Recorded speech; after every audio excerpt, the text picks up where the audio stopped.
कहाँ से लाओगे, जो सबको चाहे वो रहबर कहाँ से लाओगे। खिलाफ जुल्म के तुम बोल सकते हो, लेकिन खिलाफ जुल्म के तुम बोल सकते हो, लेकिन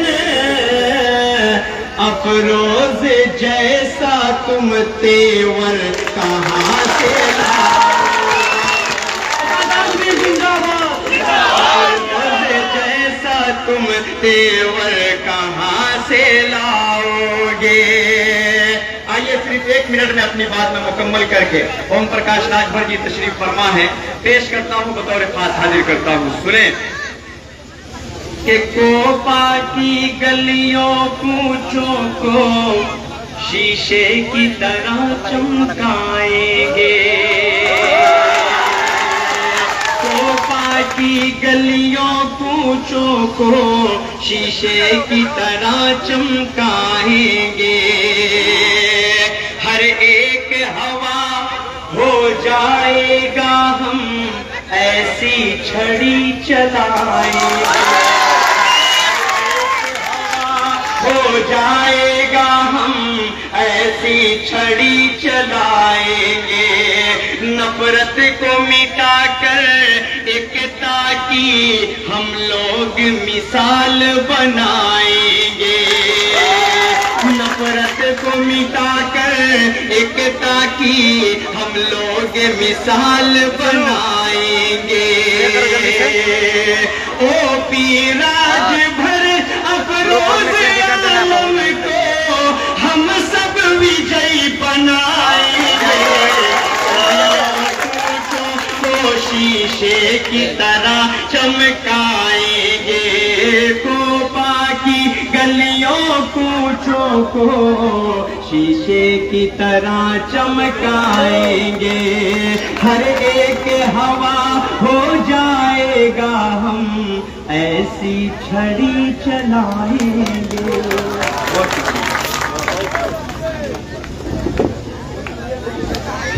बहुत बहुत धन्यवाद राष्ट्रीय शायर मोहम्मद असद जी को आप लोग के बीच में अभी अपना विचार रख रहे थे और उनके नाम से जोरदार ताली बजा दीजिए। साथियों अभी मैं आया तो बहुत लोग समझे कि अरविंद राजभर जी आए। अब पूरे प्रदेश में लोग रहते हैं कंफ्यूजन में कि हमारे और भैया में, तो हम प्यार से लोग बाबूजी का, हमारे बीच में बाबूजी बैठे हुए हैं और उनके विचारधारा क्या है जो मैं सजो के रखा था मैं कहने जा रहा हूं और सीधे सीधे माइक पे बुलाऊंगा इस कार्यक्रम का टीसी महोदय सुहेल देव, भारतीय समाज पार्टी के राष्ट्रीय अध्यक्ष माननीय बाबूजी। इनका कहना क्या है थोड़ा सुनिएगा और बात अच्छी लगे तो जोरदार ताली बजाइए। इनका विचारधारा क्या है? कहते हैं हिंदू मुस्लिम का नहीं, देखा हिंदू का नहीं मुस्लिम का नहीं, ये खून तो हिंदुस्तान का है। हिंदू का नहीं मुस्लिम का नहीं, ये खून तो हिंदुस्तान का है। जब टपकती लहू गीता से, जब टपकती लहू गीता से तो बहता खून कुरान का है, तो बहता खून कुरान का है। हमारा करेंगे सुहेल भारतीय समाज पार्टी के राष्ट्रीय अध्यक्ष माननीय बाबूजी माइक पर। माननीय प्रकाश राजभर जिंदाबाद, माननीय प्रकाश राजभर जिंदाबाद।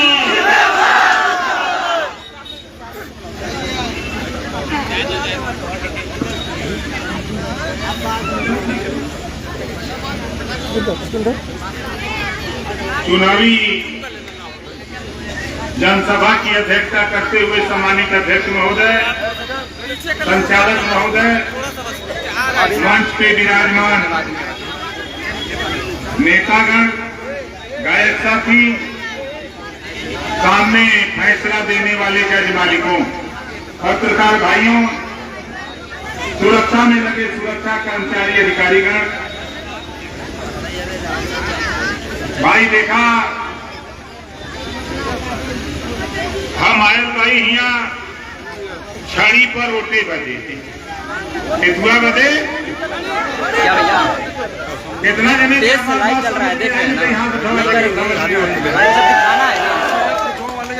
करे बजे आज भाई बंद कर दे इसको, बंद कर दे। नहीं नहीं खड़ी बजे नहीं, ये मौलाना अफरोज आलम जी बजे जोरदार ताली बजा करके स्वागत करते।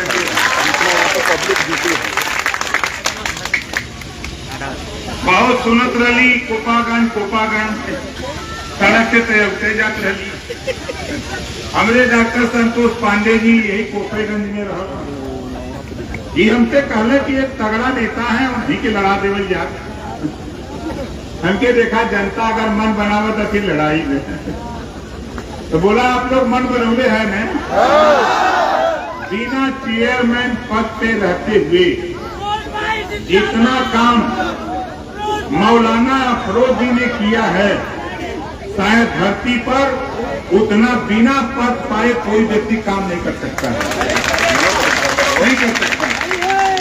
और मुझे तो खुशी है कि अपने पूरे चुनावी कार्यक्रम में पहले चरण का बीत गया, ये दूसरे चरण का चुनाव 11 तारीख को होगा और पहली बार मौलाना अफरोज आलम जी के समर्थन में जो इधर अपार जन समूह देख रहा हूँ, ये चुनावी कार्यक्रम में पहली बार इतनी भीड़ हम 8:30 होने वाले हैं। इतना प्यार इनको लेकर के आपका प्यार ये साबित करता है कि यहाँ कोपागंज की जनता बदलाव चाहती है, कोपागंज की जनता बदलाव चाहती है। और यहाँ हमारे 17 सभासद हैं, यहाँ हमारे 17 सभासद हैं और 17 का चुनाव चिन्ह का है, जोर से बोलिए। कितना जने का हो जाएगी आज? हो जाएगी क्या हो जाएगी? अब देखा हम 2-3 बार हम आपसे कहा, हमारे चेयरमैन साहब तो बहुत कुछ कर रहे हैं, उसको आप लोग जान रहे हैं।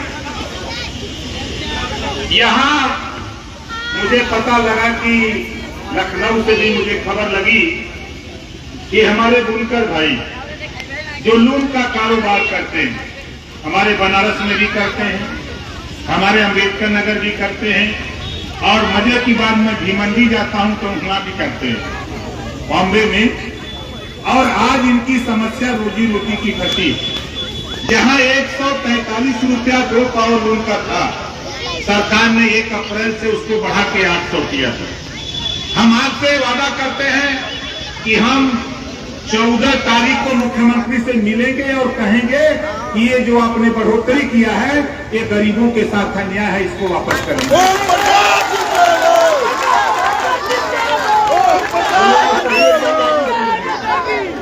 कितने लोग चाहते हैं कि मुख्यमंत्री से मिलकर इसको वापस कराया जाए? सब लोग। दूसरा काम देखिए हम करेंगे, हमारे मौलाना अफरोज आलम जी से मैंने सीखा है कि कितना जने का तारा बदलवाई देना, बोला सही है कि नहीं? ये बिजली का काम तेजी से करवाना, पानी पियावाना सबके तगड़ा, समरसेबुल बनवा देना, पानी पहुंचवा देना, यही ना है। तो यहाँ अगर कोई इलाके में कोनो ट्रांसफार्मर अगर जल गए तो करे बदे हम आपके गारंटी करते ही कि 630 kV का 3 मोबाइल ट्रांसफार्मर हम इनको हवाले कर देंगे।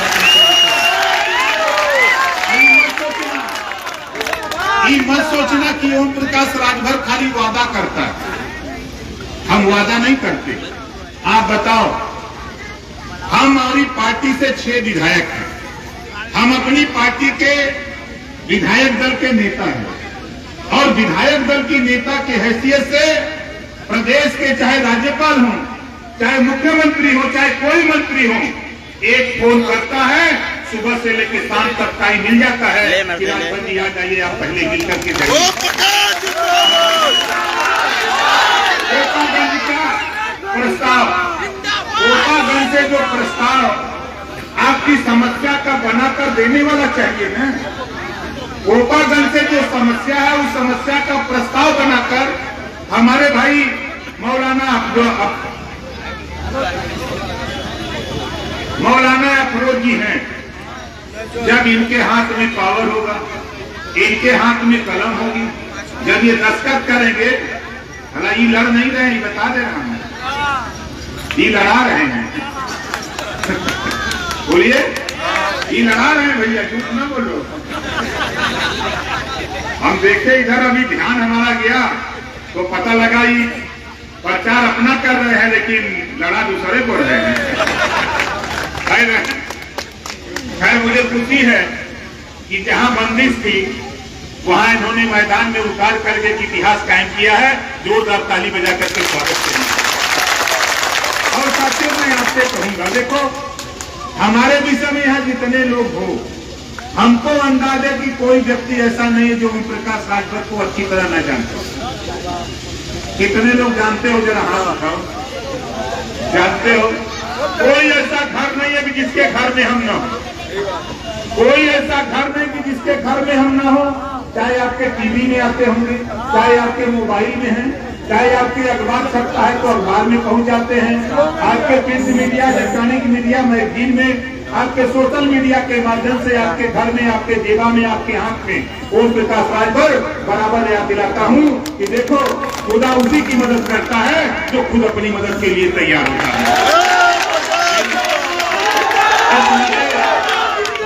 हम भी, हमारा भी संबंध अच्छे परिवार से है और मैं भी जानता हूं, मैं भी थोड़ा पढ़ा हूं, ज्यादा तो नहीं लेकिन बढ़िया से पढ़ा हूं। हमारे साथियों ने भी पढ़ाया है, कुछ मौलाना अफरोज आलम जी भी बताए हैं। ये भी बताए हैं कि मोहम्मद साहब ने कहा कि बेकस, बेपनाह, कमजोर, लाचार, मजलूम की मदद करनी चाहिए। यही ना बताया है? आप बताओ, यहाँ जो लोग लड़ रहे हैं उनसे वो मजलूम है कि ये मजलूम है? बोलो, ही मजलूम है ना? तो बताओ, आप मोहम्मद साहब की बात खाली मान लो, हमारी छोड़ दो भैया, हमारी बात मत मानो। आप जिनको मानते हो आप उन्हीं की बात मान लो। मैं तो कहता हूं, हम जहां खड़ा है, मैं जहां खड़ा हूं, आपके ऊपर तमाम तरह के आरोप प्रत्यारोप लगते हैं, तमाम लोग विकास की बात करते हैं। हम तो आपसे सवाल करते हैं कि आप बताओ, आजादी के बाद नौकरियों में इस देश में मुसलमान 38% था। आजादी के बाद नौकरियों में मुसलमान 38% था। कांग्रेस पार्टी का साथ आपने दिया, इतना विकास किया। आपने समाजवादी पार्टी का साथ दिया, इतना विकास किया। आपने साथ बहुजन समाज पार्टी का दिया, इतना विकास किया कि 38% से घटकर आज आप 1% भी नहीं रह गए हो। इतना विकास तीनों नेताओं ने मिलकर के किया, इतना विकास किया। इस नाते आपसे कहता हूं कि देखो, हम घोसी में खड़े हैं, हम घोसी में खड़े हैं। आपका बगल का मऊ का विधानसभा सदर प्रमाण है कि सारी ताकत एक तरफ लगी थी, ओम प्रकाश राजभर अकेले मुख्तार अंसारी जी को जितवा करके दिखा दिया। ये प्रमाण है। इधर हम चलते हैं, उधर दिशा बदल देते हैं। इधर में गया, अभी चुनाव था, लोगों ने कहा कि वाह कैसे जीतेंगे। हमने कहा कि दुनिया की कोई ताकत नहीं है जो अब्बास अंसारी को हरा दे। इतना दिया कि नहीं दिया, गाँव के लोग पे करते रहे। हमने देखो, हमसे मत अर्जो भैया, हम लड़ाई जो लड़ रहे हैं, हम जनता की लड़ाई लड़ते हैं। आप यहाँ जितने लोग हो, आप बताओ कितने लोग बिजली के बिल से परेशान हो? जरा हाथ उठाओ तो। अब देखो तमाशा, सब लोग परेशान हो, सबको एक बीमारी बा, जौन बीमारी तोड़ेगा हुआ हम के बा, ऐसा ना बा कि हम अछूता भाई। अब आप देख लीजिए, प्रदेश है, भारत देश का एक प्रदेश है पंजाब, भारत देश का एक प्रदेश है दिल्ली, और संविधान की शपथ लेकर वहाँ के मुख्यमंत्रियों ने कहा कि हम 300 यूनिट बिजली फ्री देंगे। वहाँ की सरकार, वहाँ के प्रदेश की जनता को 300 यूनिट बिजली फ्री दे सकते हैं। तो ओम प्रकाश राजभर भी कहते हैं उत्तर प्रदेश की जनता को भी 300 यूनिट बिजली फ्री हम लोग दे सकते हैं, हम दे सकते हैं। उसके लिए बाबा साहब डॉक्टर अम्बेडकर जी ने आपको पावर दिया, आपको पावर दिया। दूर छोड़ दो, आप हम जहाँ खड़े हैं मऊ जिले में, अगर मऊ जिले की बात करें, आप बताओ घोसी और सदर, घोसी और सदर हम ले चलते हैं आपको मोहम्मदाबाद, हम आपको ले चलते हैं आपका मधुबन 4 सीटें हैं। मैं गारंटी के साथ कहता हूं, खाली ओम प्रकाश राजभर के साथ दोस्ती कर लो, मऊ में 3 एमएलए हम पैदा करके भेज दे लखनऊ। 3 एमएलए आज से ले चलूं आजमगढ़, आज एमएलए पैदा कर दूंगा। पूर्वांचल की धरती से 96 एमएलए अकेले खाली 28 जिले से 28 जिले से 96 एमएलए पैदा करके लखनऊ की पंचायत में भेज दे और कानून बनवा दे और ले चले हम आपको एटा इटावा कन्नौज कासगंज सहारनपुर बागपत शामली मुजफ्फरनगर सहारनपुर झांसी बाबा चित्रकूट हमीरपुर जालौन मुरई इलाहाबाद प्रतापगढ़ कौशाम्बी उस इलाके में भी गारंटी देता हूं कि सैकड़ों सीट जीतवा करके आपके हवाले कर सकता हूं। ये सूरत पैदा किया, लेकिन दुर्भाग्य कि आप लंबे समय तक लड़ाई लड़ते हो।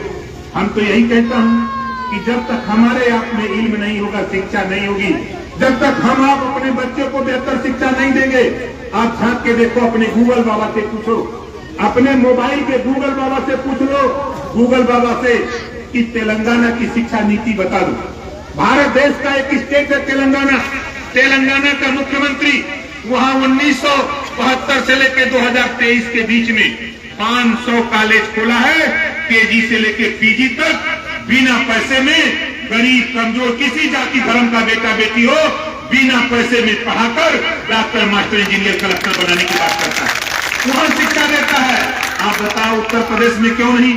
हम समाजवादी पार्टी की सरकार थी, बसपा की सरकार थी, कांग्रेस की सरकार थी, बीजेपी की सरकार है, ये लोग क्यों नहीं करते हैं? ये शिक्षा के सवाल पे एक कानून क्यों नहीं बनाते? ये निःशुल्क शिक्षा की बात क्यों नहीं करते?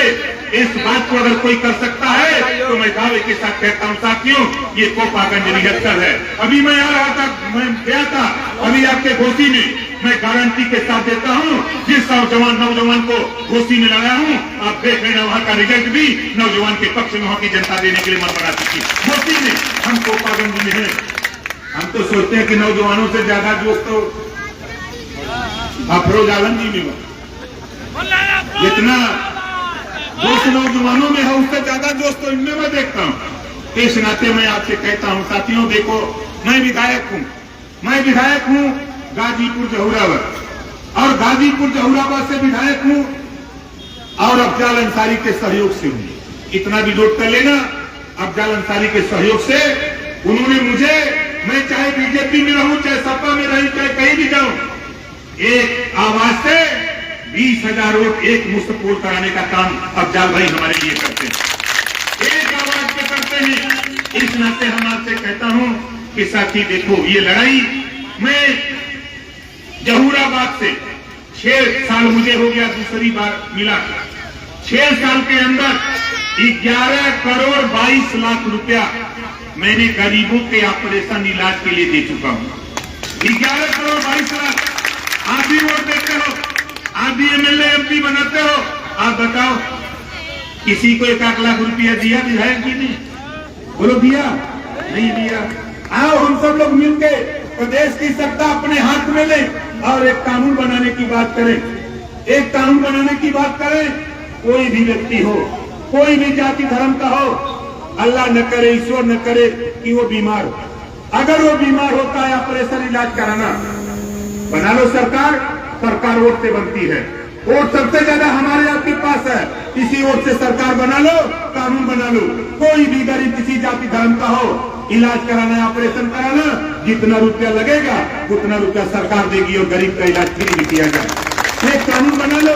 ये पावर बाबा साहब डॉक्टर अम्बेडकर जी ने हमको आपको दिया है, जो वोट का पावर, इसी वोट के दम पे हम लोग कर सकते हैं। हम चाहे तो सब कुछ कर सकते हैं, हम नहीं चाहे तो कुछ नहीं कर सकते। आज अकेले देखो, अकेले में चाहे बीजेपी में रहता हूं, चाहे सपा में रहता हूं, चाहे अकेले रहता हूं, बताओ जब हम इस देश के प्रधानमंत्री जी हो, चाहे गृह मंत्री जी हो, चाहे मुख्यमंत्री जी हो, बताओ हम किसी से डरते हैं का? बोलो हम किसी से डरते हैं? मुख्यमंत्रियों से तब भिड़ल रही, मंत्री से तब चौपले रही, रोज बोला के घर कहा बोलते उनके सही है तो बोले, कहा गलत बोले। अभी हमसे एक भाजपा के नेता हमारे मंत्री जी का यार चुनाव में बड़ा टाइट हो, उनके तबका कमजोर नहीं कहा। आप लोग इतना विकास कर रहे हो भाई, आप इतना विकास कर रहे हो कि आप बताओ कभी बीजेपी वाले सपा को जिताएंगे, सपा वाले बीजेपी को जिताएंगे। बोलो है कि नहीं गोपा में? बोलो ईमानदारी से बोलो। अब बताओ चोरी चोरी कहे करत हुआ? सामने ओपन होके करा। ओम प्रकाश राजभर की नहीं, सीना ठोक करके कहता हूं, मैं अफरोज आलम जी के साथ हूं, रहूंगा, मरते दम तक रहूंगा, दुनिया की कोई ताकत नहीं लगा सकती। याद होगा मैं सरकार से अलग था, मुख्तार भाई जेल के वादा, हिम्मत नहीं उस समय किसी की गवाही दे रही थी, कोई चला जाए वादा जेल, लेकिन सीना ठोक के गया जेल में, जाकर के मिल करके ओम प्रकाश राजभर ललकार के आए। सरकार ने पूछा क्या किया, हमने वही किया जो संविधान के दायरे में। संविधान में भाई मिलने का है, हम भी मिलने गए, हम विधायक की हैसियत से गए, मिल के आए, और दोस्ती हमारी है। कोई कुछ कहे वो अपनी जगह बात है, लेकिन मेरा जो मकसद है साथियों, लड़ाई जो हम लोग लड़ते हैं भैया, सीधी सी बात इतना है कि ये देश में हमने है तो हम के हिस्सा मिले के आप वोट देते हो सपा को, बहुत रहनुमा बनते हैं। मऊ जिले में, आजमगढ़ मंडल में आपकी 20% आबादी है। जब अखिलेश जी मुख्यमंत्री थे तो बताओ कितने मुसलमान को सिपाही दरोगा बनाए? नहीं, किसको बनाए? जाति चीन के यहाँ पर बिरादर बनावत है। वोट देगा मुसलमान और सिपाही दरोगा बनेगा उनकर बिरादर। ये काम करे बदे वोट देगा। अरे हम अगर नेता होते, मुसलमान के कुल में पैदा होते तो आज मुख्यमंत्री की कुर्सी पर होते, डरके की चोट से कहता हूं। मन करते 403 विधायक हैं अंदर, कई नेता मुसलमानों के, उनको बैठा के समझाते हैं कि यार अपने हक के लिए लड़ो। कहे यार हम लोग लड़ेंगे तो ये अखिलेशवा निकाल नहीं सकते, जब वो निकाल नहीं तो कहा मन पे बेकार है। तुम आवा देखा राजभर के संगे, राजभर से ज्यादा ताकतवर किए हो कोई हो कहीं? आज बता देता हूं, जिधर मुख मोड़ता हूं उधर हवा का रुख बदल देता हूं। आज तो मुझे मौलाना अफरोज आलम जी, मैं तो यहाँ आया तो मैं तो माथा पकड़ के बैठ गया कि बात रे बात, आधी रात की पहली बार मैं इस चुनाव में इतनी रात को इतनी भीड़ को संबोधित करने के लिए खड़ा हूं। मुझे आश्चर्य लगा कि तो इतना इनके प्रति प्यार और लगन लोगों का है। तो इस नाते साथियों आपसे कहूंगा कि देखो ये चुनाव, और चुनाव में 5 साल के लिए आप वोट देते हो, 5 साल के लिए देते हो। सबको देख लिया है आपने, जिसको देखा क्या किया हम नहीं अंदर जाते, लेकिन एक मौका था।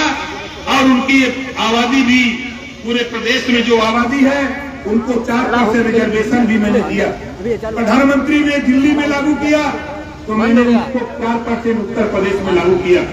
अगर उस हिसाब से भी देखिए तो हमारे दिव्यांग भाई हैं मौलाना अफरोज, तो सपा को मुख्यमंत्री बनाने के लिए थे। हम भी कोशिश किए कि बना लूं, तब इनसे पूछूं। मुख्यमंत्री बना लेता तो बगलिया में बैठता, पूछता कि अब बाबा बोल उधर है नहीं, अब इधरों बाबा। लेकिन दुर्भाग्य से काम गड़बड़ा गया, काम गड़बड़ हो गया। लेकिन मैं मानूंगा नहीं, मेरी लड़ाई जो है उस लड़ाई को मुकाम तक पहुंचाने के लिए अनवरत हम संघर्ष में लगे रहते हैं। हमारा मकसद सिर्फ इतना है, जो हमारे इस गोपागंज कार्यक्रम के आयोजक साथी अपने साहब को यहाँ अब सोचिए हमारे पांडे जी, हमको क्या पता, हम तो डॉक्टर है, कोई रोगी आता तो उसको दवाई लिख देते थे, जाओ ठीक करो करके। ये बता रहे हैं कि कोपागंज में 3 लोगों को हमारी 10,000 रुपया इलाज के लिए मिला है। कोपागंज में 2-2 लाख रुपया ये अपना पहुंचा देते हैं एस्टीमेट हमको। और आप लोगों से भी कहूंगा कि देखो साथी, हमारे संतोष पांडे जी यहीं रहते हैं, जितेंद्र भारती जी यहीं रहते हैं, बीछेलाल जी मऊ के हैं, हम रसड़ा रहते हैं। कोई भी किसी को ऑपरेशन कराना हो, इलाज कराना हो, आप सरकारी हॉस्पिटल से, चाहे आप आ जाओ KGMC आ जाओ, चाहे PGI, चाहे बलराम, चाहे लोहिया, चाहे आप BHU, कहीं से सरकारी हॉस्पिटल से एस्टीमेट बनवा करके और आय प्रमाण पत्र और आधार कार्ड की फोटो कॉपी हमको दे दो। अगर 10 लाख, 20 लाख, 25 लाख, 15 लाख जितने का एस्टीमेट होगा, 10 दिन के अंदर तेरे हॉस्पिटल में रुपया पहुंचाने का काम उनसे करते हैं। हम नहीं पूछते हम नहीं चीज पूछते, हम गरीब का इलाज कराने के लिए चट चिट्ठी लिख करके मुख्यमंत्री के पेश हो जाते हैं। ये बेचारा भर्ती है हॉस्पिटल में, इसके पास गरीब है, ये इलाज कराने के लिए पैसा रिलीज कर दो और वहां से पैसा 10 दिन के अंदर खाते में भिजवा देता हूँ। तो आपसे भी कहूंगा कि जैसा कि आपने बताया कि यहाँ से 3 साथियों को पैसा कोपागंज में मिला, इसी तरह मैं अभी था मैनपुरी के करहल नगर पंचायत में प्रचार में, मैं इसी तरह बोल रहा था तो 2 आदमी खड़े हो गए, 2 आदमी खड़े हो गए, एक कश्यप का बेटा था और एक मुसलमान, दोनों खड़े हो गए। एक कहा कि साहब 7 लाख रुपए आपने दिया, मैं जिंदा होकर के आपके मीटिंग में आया हूं, नहीं तो मैं मर गया होता, आपने अगर पैसा नहीं दिया होता। एक मुसलमान का बेटा खड़ा हुआ, उसकी उम्र समझ लीजिए 35-36 साल थी, वो पैसे के अभाव में मर रहा था, लेकिन किसी तरह कहां से वो जुगाड़ बना के मेरे पास आया और उस व्यक्ति को मैंने 5 लाख रुपया नगद ले जाकर के मुख्यमंत्री को से दिला दिया। आज वो भी मेरी मीटिंग में आके करहल में आकर के जहाँ अखिलेश जी का घर है, जहाँ से चुनाव जीते हैं, वहाँ खड़ा होकर के बोला, पत्रकार भाइयों ने कहा कि धन्य है ओम प्रकाश राजभर, आपकी दस्तक से जब यहाँ रुपया मिल रहा है तो पूरे प्रदेश में आप रुपया देकर एक इतिहास कायम करने का काम करते हैं। तो हम तो वही सीखे हैं, हम साफ साफ जानते हैं कि गरीबों की सेवा ईश्वर से बड़ी सेवा है, गरीबों की सेवा ईश्वर से बड़ी सेवा है। हम गरीबों की सेवा में लीन रहते हैं, इसी नाते हमारा प्रयास होता है कि भाई हम लोग हक अधिकार हिस्से की लड़ाई लड़ते हैं, हमारी सोच होती है, हमारी पहल होती है। साथी और आपसे निवेदन, ये चुनावी कार्यक्रम है, हम आपसे इतना जरूर कहूंगा, इसी कोपागंज में जब मैं आता था कोई सुनने को तैयार नहीं होता था। शुरू में धीरे धीरे बात बढ़ते उस मुकाम पे पहुंचा दिया कि आज मौलाना अफरोज आलम जी के बदौलत आज हम सब आप एक रूबरू हो रहे हैं, एक दूसरे से चिरपरिचित हो रहे हैं। इस तरह के साथियों मैं आपसे कहूंगा कि आप बताओ कितने लोग मौलाना अफरोज आलम जी को छड़ी पर वोट देंगे? जरा हाथ उठाइए। पहला वोट मेरा, पहला वोट आपका। देखा एक बात बता, जौने बूथ से जौने पोलिंग से ज्यादा वोट मिली, ज्यादा वोट से जीती हैं अफरोज भाई, वहां चाय पियाओ बदे पहले हमें बुला लिया। हम चाय पी ल, हम पियाई नहीं, हमरी है जे आई होके पियाई, जे हमरी है आई होके पियाई, लेकिन हम चाय पिए बदे ये बदे आई कि उसी दिन में आप अफरोज भाई को जितवाओगे, इनसे प्रस्ताव लेकर के लखनऊ मुख्यमंत्री के साथ इनके साथ में खड़ा हो जाऊंगा, इस नाते आऊंगा। और मुझे विश्वास है साथी, मेरे साथ एक नारा आप लोग लगाओ कि देखा भाई, हम नारा लगाएंगे कि हमारी मुहर कहाँ लगेगी, तो आप बोलेंगे छड़ी के किसान, हमारी मुहर कहाँ लगेगी? इतना जो कमरे बनारस में मनकनिका का मुर्दा बोलत हूँ, ये गर्मी में बोलत हूँ। अभी कल मैं गया था संजोग से बनारस, जी न्यूज पर उनका शिखर सम्मेलन था, मैं चला गया तो उस पार गंगा के उस पार गया तो उधर से आवाज मटक गई। हम सोचे कि यार इतना तगड़ी आवाज है मुर्दा की बनारस, तो भाई हम लोग यहाँ हैं, तो आप बताओ, तो हम आपसे ये कहेंगे कि जोर से बोलिए, हमारी मुहर कहाँ लगेगी? हमारी मुहर कहाँ लगेगी? मार मुहरिया तान के, मार मुहरिया तान के, मार मुहरिया तान के। इसी नारे के साथ हम आयोजक साथियों को धन्यवाद देते हुए, आप लोगों से आशीर्वाद की कामना करते हुए, आप लोगों से दुआ की कामना करते हुए, अफरोज भाई को जिताने की अपील करते हुए अपनी बारी को विराम देता हूं। जय भीम, खुदा हाफिज, जय भारत, जय सुहेलदेव।